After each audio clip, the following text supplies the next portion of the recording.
ఆంధ్రప్రదేశ్లో కాస్ట్లీయెస్ట్ నియోజకవర్గాలు 2 కాబోతున్నాయి.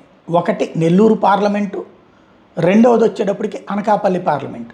ఈ 2 చోట్ల కోట్ల రూపాయలు కాదు, వందల కోట్ల రూపాయలు ఖర్చు అవుతాయి. ఎందుకంటే బడా అక్కడ సీఎం రమేష్ కావచ్చు, ఇక్కడ వేమిరెడ్డి కావచ్చు. వాళ్ళు తీసినప్పుడు మరి ప్రత్యర్థి అక్కడ వేమిరెడ్డికి ప్రత్యర్థి విజయసాయిరెడ్డి, ఆయన తీయాలి.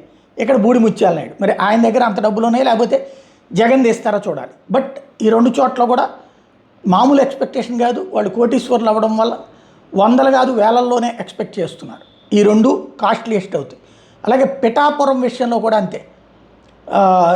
తనకి అంటే అక్కడ ఉదయ్కి సీట్ ఇచ్చినటువంటి సందర్భంలో, టీ టైం ఉదయ్కి సీట్ ఇచ్చినటువంటి సందర్భంలో అక్కడ అవసరమైతే పిఠాపురంలో ఇంటికి ₹1,00,000 వైసీపీ పెడితే దానికి పోటీగా పెడతానన్నటువంటి మాట కావాలన్నటువంటిది కోరారు అన్నటువంటి మాట వినబడుతుంది పవన్ కళ్యాణ్ వైపు నుంచి కూడా. అంటే ఇటు జగన్ ఇంటికి 1,00,000 ఇవ్వడానికి రెడీ అవుతాడు కాబట్టి ఆ స్థాయిలో ఇవ్వాలి అన్నటువంటి.